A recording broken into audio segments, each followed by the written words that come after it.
Balik lagi dalam video pembelajaran Mr. Feni. Hari ini kita akan sama-sama membahas satu topik yang baru, yaitu mengenai upgrade your emotional intelligence. Hari ini menjadi topik pembahasan kita, apa saja yang bisa kita pelajari hari ini. Ya, yang pertama kita bisa memahami setiap kondisi emosi dalam diri kita, dan juga kita memahami bentuk perilaku yang muncul akibat dari emosi, serta kita juga paham bagaimana kecerdasan emosi diri kita dan juga kesadaran emosi diri sendiri. Serta yang terakhir, kita bisa mengaplikasikan bagaimana kecerdasan emosi dalam kehidupan kita sehari-hari.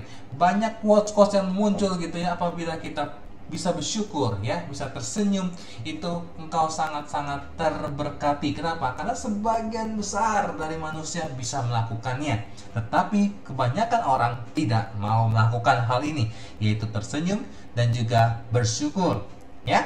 Ini perenungan bagi kita hari ini, betapa banyaknya konflik-konflik yang terjadi di sekeliling kita, betul? Ya, kita bukan karena ketidakmampuan mereka secara intelektual ya, tetapi di latar belakangnya semuanya kebanyakan dari apa? Masalah emosi. Mereka cenderung tidak bisa mengontrol, tidak bisa mengendalikan, tidak memiliki kecerdasan emosi dalam diri kita sendiri. Nah, sekarang saya menjadi pertanyaan, bagaimana tentang kamu? Bagaimana dengan kamu? Apakah kamu saat ini sedang merasakan kesedihan? Ya? Apakah kamu merasakan marah ya dengan orang lain, dengan suami, dengan istri, ya, dengan pasangan? Apakah kamu saat ini sedang sedih gitu ya? Atau kamu mengalami hubungan dengan pacar, dengan pasangan kamu kurang baik? Nah, begitu masalah-masalah yang terjadi, tingkat stres dalam pekerjaan, di dalam studi, dalam ekonomi, ya, bahkan di dunia masyarakat, banyak sekali kejadian-kejadian yang membuat perasaan kita bermacam-macam, beraneka ragam ya. Bahkan ketika kita nonton bola sekalipun, hati kita juga mengalami berbagai macam emosi yang berbeda-beda dengan tiap orang. Nah, seperti kucing ini ya, memiliki tersenyum yang cukup lebar yang membuat hati kita menjadi senang ya. Nah, perasaan kamu bagaimana hari ini? How is your feeling today? Perasaan kamu seperti apa? Ya.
Ketika kita menonton bola sekalipun, kita juga perasaan emosi kita juga berbeda-beda dengan satu dengan orang lain ya. Begitu banyak emosi-emosi yang terjadi dalam diri kita, yang masuk dalam pikiran kita. Padahal yang bermain bola itu bukan kita. Yang bermain bola adalah mereka. Tetapi ketika kita bisa merasakan ketika lagi ada di lapangan gitu, aduh bego banget sih, aduh kenapa nggak bisa gol gitu ya. Nah, perasaan emosi itu muncul dalam diri kita. Kalau begitu apa itu emosi? Ya, emosi kita harus memahami juga apa itu emosi. Emosi adalah suatu ungkapan, perasaan hasil proses persepsi terhadap situasi tertentu. Sekali lagi, ungkapan, perasaan hasil proses persepsi terhadap situasi tertentu. Ketika kita melihat video, ketika kita melihat film, ya, ketika kita menonton sinetron, ada perasaan dan ada juga persepsi, ya. Perasaan kita seperti apa? Padahal yang bermain film bukan kita. Yang merasakan saat itu kondisi bukan kita. Orang lain yang memainkan peran. Tetapi ketika ungkapan perasaan kita dari hasil apa? Persepsi kita terhadap apa? Situasi tertentu yang kita lihat, yang dapat tergambar dari mana? Dari sikap kita, tingkah laku kita, tingkah laku orang lain, nada bicara orang lain. Ya, semakin tinggi ya nada bicara dan air mukanya, itu merupakan ungkapan yang tergambar dari setiap orang pribadi. Apalagi itu emosi. Emosi adalah ungkapan perasaan yang mendalam berdasarkan apa? Rasa senang ketika kita lagi senang, happy. Ya, ketika kita sedih. Ya, ketika kita punya cinta, ketika kita marah, takut dan punya perasaan-perasaan yang lain. Itu adalah ungkapan perasaan. Atau yang terakhir adalah reaksi, sikap. Ketika orang lain bersikap tidak baik dengan kita, kita punya reaksinya. Marah, jengkel, geram. Tingkah laku tidak baik, orang lain tidak berlaku tidak baik sama kita. Nada bicaranya juga, ketika orang lain memiliki nada bicara tinggi, kita otomatis akan terbawa, terikut dengan nada bicara yang tertinggi. Bahkan ketika melihat air muka orang berbeda-beda, merasakan kesedihan, kita juga bisa merasakan hal itu. Berbeda-beda antar individu. Itulah emosi. Ya. Makanya ketika orang lain tuh seringkali menekankan pentingnya keterampilan dan berkualitas berpikir seseorang harus berpikir gitu ya, nyatanya bahwa kecerdasan emosi itu justru terbukti 2 kali lebih penting daripada semua hal itu. Ya, sekali lagi ya, semua hal itu menurut Daniel Goleman tahun 98, orang lain tuh seringkali berpikir apa kualitas berpikir orang itu lebih penting, kita intelektualnya lebih penting, tapi tidak. Justru emotional intelligence proved to be twice as important, yang lebih penting dari semuanya hal itu. Ya, perlu diperhatikan baik-baik. Kalau begitu, apa itu manfaat emosi? Emosi sebagai pembangkit energi, energizer, baterai. Ya, bagaimana baterai itu bisa menghantar daya, energi untuk apa? Menyalakan sesuatu. Ya, sebagai energi, pembangkit energi itu emosi. Sebagai apa? Pembawa pesan. Ketika kita memiliki perasaan sedih, kita bisa membawa pesan ini. Orang lain tuh tahu tanpa kita harus berkata-kata, tanpa kita harus membuat kalimat panjang dan lebar. Kenapa? Karena itu sebagai pembawa pesan. Bahkan terakhir dia bisa sebagai penguat nih, penguat pesan. Ya, informasi yang ingin disampaikan. Dia sebagai penguat pesan. Kamu tidak usah mengarang dengan kata-kata yang baik, dengan emosi perasaan seseorang aja. Orang lain tuh bisa tahu kamu lagi sedih, kamu lagi happy. Ketika bisa melihat raut muka kita saja, wajah kita, itu sebagai penyeimbang. Ya, kadang kita sedih, kadang kita happy. Nah, itu sebagai penyeimbang hidup kita. Kalau begitu seberapa penting sih ya kita mengenali sebuah emosi? Itu penting, sangat penting sekali. Kenapa? Sebagai peran, sebagai silent language. Ingat baik-baik, ketika kita mau berbicara, kita tidak perlu berkata-kata panjang, sekali lagi panjang lebar. Kita hanya perlu dengan emosi yang sederhana. Ketika kita lagi sedih, kita sedang lagi berduka, sekalipun orang tahu perasaan kamu seperti apa. Karena dia adalah sebagai silent language yang sangat-sangat penting. Dan juga dia sebagai berperan sebagai inner moral atau kompas etika dalam bersikap. Ketika orang lagi sedih, kita nggak mungkin kan kita lawan, kita berbalas dengan happy, dengan mengajak bercanda, kita mengajak marah, tidak. Tetapi ketika kita tahu emosi seseorang, maka sebagai inner moral, sebagai petunjuk arah kita bagaimana beretika dalam bersikap. Yang ketiga, untuk apa pentingnya mengenal emosi? Membantu proses mengambil keputusan ketika orang lain sedang sedih, sedang termenung, sedang murung. Siapa tahu orang di rumahnya, papa mamanya sedang berantem, papa mamanya sedang emosi, ya kan, mengalami konflik gitu kan. Ketika dia datang ke sekolah, dia juga diomelin oleh orang tuanya. Dia membawa emosi tertentu, emosi sedih, emosi kecewa. Kita sebagai orang lain bisa mengambil sebuah keputusan yang baik, yang bijak, bagaimana kita berhubungan, berhadapan dengan orang tersebut. Ketika orang lagi sedang sedih, kecewa, kita nggak mungkin datang dengan satu emosi yang berbeda dengan orang itu. Ya, yang keempat, sebagai sarana komunikasi untuk berhubungan dengan orang lain tadi. Nanti kita akan mempelajari bagaimana caranya kita berkomunikasi. Apa itu komunikasi? Ini sangat penting dalam seorang entrepreneur ketika berhubungan dengan orang lain. Komunikasi dan juga emotional intelligence ini sangat penting kita lakukan.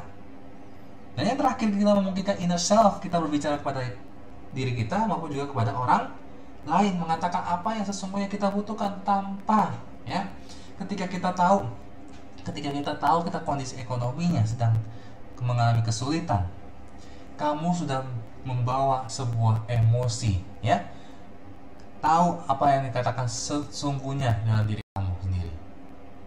Ini ya, jadi seberapa pentingnya kita mengenali emosi tadi sebagai inner moral, kompas, etika dan bersikap, membantu proses pengambilan keputusan, sebagai sarana komunikasi untuk berhubungan dengan orang lain, ya, memungkinkan inner self, kita berbicara, ya, kepada diri kita maupun juga kepada orang lain sebenarnya apa yang kita butuhkan, ya. Nah, sekarang dengan emotional square kita bisa tahu, ya, dari sikap anatomi, ya, anatomi kecerdasan emosi kita dalam tubuh kita, ya. Dalam tubuh kita memiliki beragam ya, ini ya, korteks, hipokampus dan juga amigdala, ya.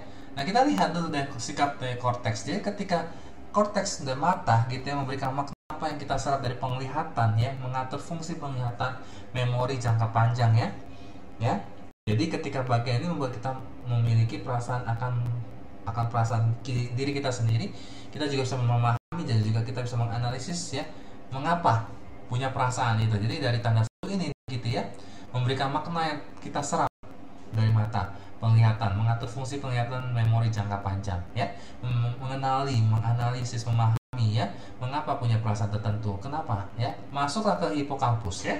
Apa itu hipokampus? Itu tempat proses, ya, proses pembelajaran disimpan emosi. Ini emosi, ya, talamus, ya, jadi kita bisa simpan emosi dan juga sebagai pemicu bagi reaksi emosi, ya, emosi amigdala, ya. Jadi dari panang ini, dari mata, ya, kemudian diproses gitu ya, disimpan tingkat emosi bahkan sebagai pemicu bagi reaksinya bagaimana, seperti apa, dan terakhir di amigdala itu adalah sebagai pusat pengendalian emosi, ya. Nih, masuk ke korteks gitu ya.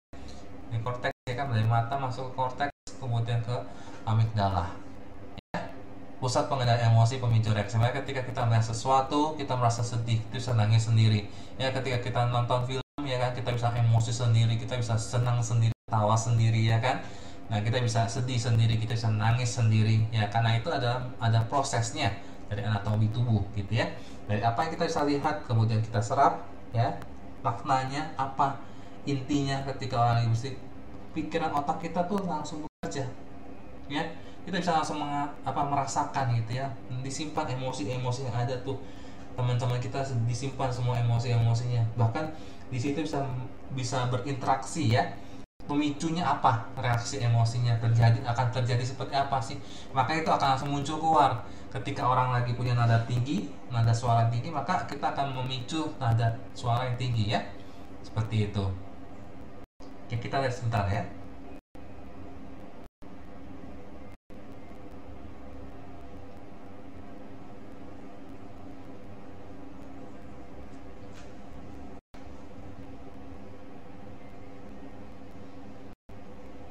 bagaimana interaksi antara seorang pasien. I have pain again. 15 minutes I've been pushing this button. Are you ringing that phone line again? What can I do to help you? What can you do? I just had knee surgery. I'm in pain. I need my pain medicine. We're changing shifts here, and we're very busy. You're not my only patient. I have 4 other patients. We're extremely busy. There's a national nursing shortage going on. Don't you know that? And what would I do if I fell out of bed or I stopped breathing or something? What would you do then? Again, sir, we're very short-staffed. If you're having a problem with my response time, you can give my nurse manager a call.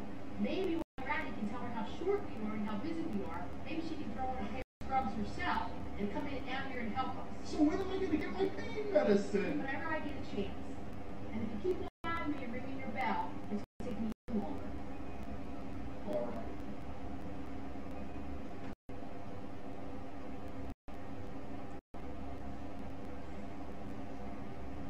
Oh, where is that nurse? I need my pain medicine.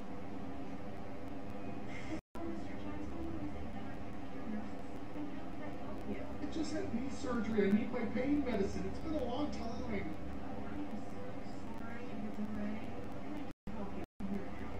What if it were an emergency? What if I fell out of bed or I stopped breathing or something? Who would come?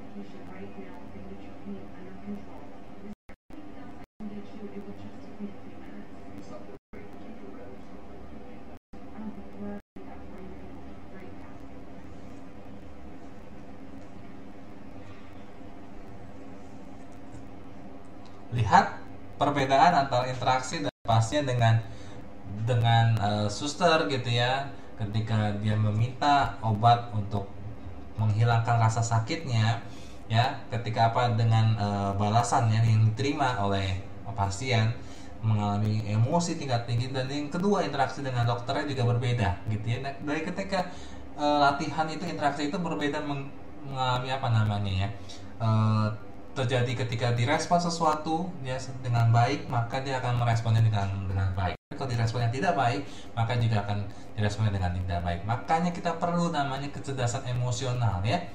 Merujuk apa? Pada kemampuan mengenali dorongan emosi dan juga mengenali perasaan orang lain. Kita harus bisa mengenali perasaan orang lain dan juga bahkan bisa kemampuan memotivasi diri kita mengenali emosi orang lain itu seperti apa dan dalam hubungan dengan orang lain. Nah, itu menurut ya.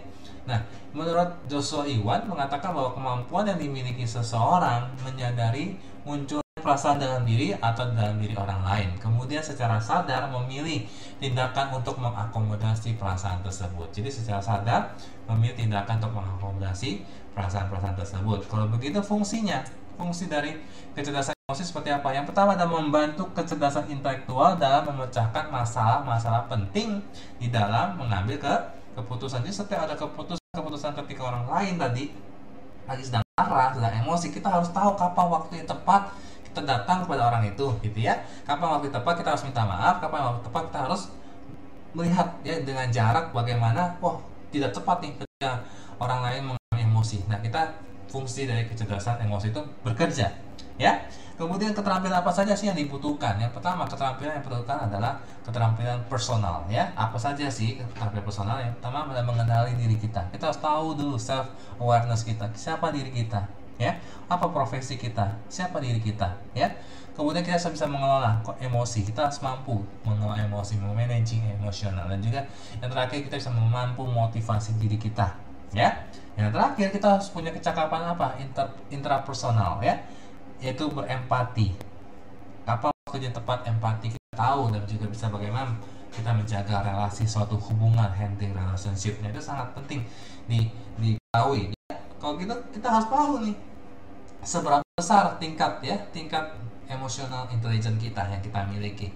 Apakah kita sebagai ada termometer sebagai pengukurnya saja, atau kita sebagai termostat ya, sebagai yang mengatur remote ya, sebagai pengatur. Kalau kita punya remote AC, kita yang mencet ya kan. Kalau termometer dia mengukur aja, hanya sebagai ukuran saja. Nah, kita harus bisa mengontrol emosi diri kita ya. Kita harus mengenali emosi diri kita sendiri ya. Nah, ciri-ciri orang yang punya EQ ya, EQ rendah. Oke. Ciri-ciri yang punya EQ rendah adalah cenderung egois. Dia tuh egois banget dah, mementingkan dirinya sendiri, hanya dirinya sendiri, pokoknya dirinya sendiri paling benar ya.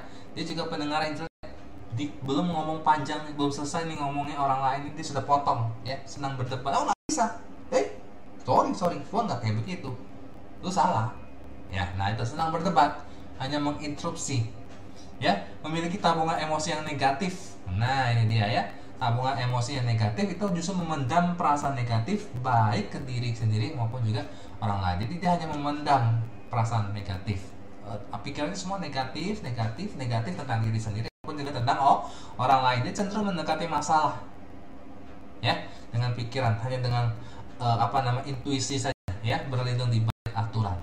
Kemudian apalagi sering merasa tidak aman dia ya, suka menerima kesalahan diri sendiri tadi ya, tidak bisa mengampuni diri sendiri, sulit meminta maaf secara tulus. Itu ciri-ciri orang yang EQ-nya rendah ya. Sulit mengakui juga menerima keberhasilan orang lain. Orang lain berhasil, sukses, dia nggak senang. Nah itu emosionalnya sangat rendah ya. Nah kalau begitu ciri-cirinya yang terbalik, emosional ya yang tinggi seperti apa intelijennya, EQ-nya ya. Yang pertama adalah berani mengungkapkan perasaan apapun yang dirasakan. Dia mengungkapin, saya lagi sedih, saya lagi marah ya, saya lagi marah nih, saya lagi senang. Dia berani mengungkapkan perasaan kepada orang lain dan tidak dinominasi dengan rasa yang tidak menyenangkan. Dia tidak takut, dia tidak khawatir, dia tidak malu, kecewa ataupun tidak berdaya. Dia selalu mampu membaca komunikasi nonverbal ya. Dia bisa baca nih kapan waktu yang tepat raut mukanya seperti apa gitu ya, dia lagi sedih gitu ya, walaupun tidak terungkapkan dengan kata-kata, tapi dia bisa membaca hal itu, komunikasi nonverbal. Nanti kita akan belajar tentang komunikasi. Dan yang keempat adalah bertindak karena termotivasi secara intrinsik, bukan terpaksa, bukan karena aturan gitu ya. Apalagi yang punya ciri emosional tinggi ya, optimis, dia mampu juga melihat sisi positif dan dia merasa nyaman berbicara mengenai dirinya sendiri, perasaannya, mengenai perasaannya sendiri, dan tidak lumpuh karena tekanan emosi. Dia juga mampu merefleksikan berbagai perasaan-perasaan yang muncul dalam dirinya ya. Dia merenungkan apa yang terjadi dalam dirinya sendiri, perasaan apa saja yang terjadi saat itu juga ya, maupun juga orang lain. Dan yang terakhir, dia punya ketahanan emosi. Tentu ya, emosi itu harus profesional. Bagaimana cara emosi profesional? Yang pertama, tidak larut dalam perasaan yang tidak menyenangkan. Orang lagi sedang berduka, lagi sedih ya, mengalami kedukaan gitu. Kita tidak berlarut ikut merasakan berkepanjangan gitu ya, ikut sedih dengan orang lain ya yang sedang mengalami kedukaan. Hasil kita nggak makan ya, hasil kita puasa sampai sebulan 2 bulan gitu ya. Nah, itu tidak profesional emosinya. Dan yang kedua adalah menjadi tuan atas emosinya dan sanggup menggerakkan emosinya. Sekali lagi, dia harus menjadi tuan atas emosinya ya, sanggup menggerakkan emosinya. Jangan sampai emosi yang menggerakkan kita. Sekali lagi, kita harus sebagai remote, kita yang mengendalikan emosi kita. Kita kapan kita marah, kapan kita sedih. Kita tidak ikutan karena nonton orang lain, nonton film sedih gitu, kita ikut terbawa sedih. Nah, akhirnya mempengaruhi kehidupan kita sehari-hari ya, merasa diri kita minder, merasa diri kita tidak berguna dan segala macam. Itu menjadi menjadi budak dari emosi kita. Yang ketiga adalah perasaan tidak dikendalikan oleh suasana atau orang-orang sekitar. Sekali lagi ya, ditekankan ketika orang lagi sedang happy, kita ikut happy, enggak ya, masuk profesional ya. Dan juga mengeluarkan emosi secara dewasa, tahu kapan waktunya tepat, lokasinya di mana, kita tahu kapan mengeluarkannya ya. Nah berikutnya, kita juga harus bisa mengolah emosi. Tipsnya seperti apa? Yang pertama, kita harus kenali tombol ya, tombol kita. Tombol itu apa sih? Pemicunya apa sih dari emosi yang muncul? Setiap orang pasti punya pemicu ya. Misalnya kita nggak senang nih, tiba-tiba dikatain sama teman kita gitu ya, dengan kebun binatang gitu ya.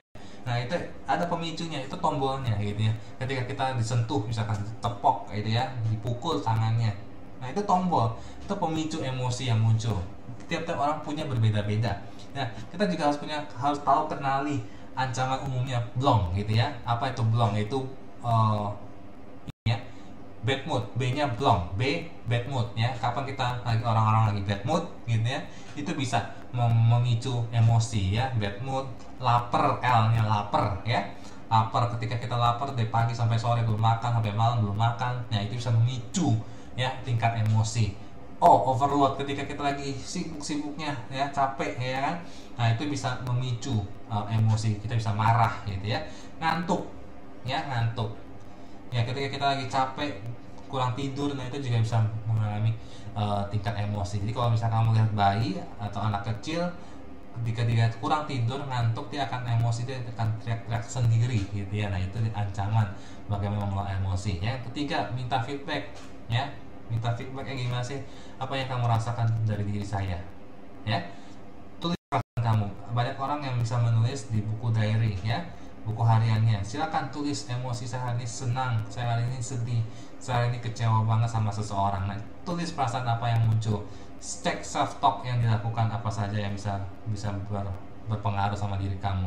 Baca ya, baca, lihat hal-hal yang positif, jangan yang negatif terus. Positif ya, film-film positif, lihat, dengar semua tentang hal-hal yang positif. Lagi tipsnya ya, kita harus jaga pola makan sehat, olahraga ya. Kita juga harus sering rekreasi, jalan-jalan, pergi dengan keluarga, dengan sahabat, dengan pasangan, rekreasi, butuh hiburan. Kita perlu juga meditasi, dengar musik-musik ya, dengan musik-musik yang sendu ya, tenang. Kita bisa menenangkan hati dan pikiran kita sehingga emosi kita juga akan dikontrol dengan baik. Yang terakhir nih, tersenyum dan tertawa lebih banyak itu sangat bermanfaat buat kita semua gitu ya. Sering-sering tersenyum gitu, tertawa, itu akan menyehatkan tubuh kita, emosi kita stabil, emosi kita akan sehat gitu ya. Kita akan punya energi yang baik, energi yang positif untuk kita semua. Mudah-mudahan topik kita hari ini bagaimana kita mengontrol kecerdasan emosi kita dengan baik akan membuat diri kita menjadi sehat dan menjadi orang yang produktif yang luar biasa. Demikian video pembelajaran kita, mudah-mudahan bermanfaat ya. Jika kamu suka dengan video ini, silakan kalian like. Terima kasih. Salam entrepreneur.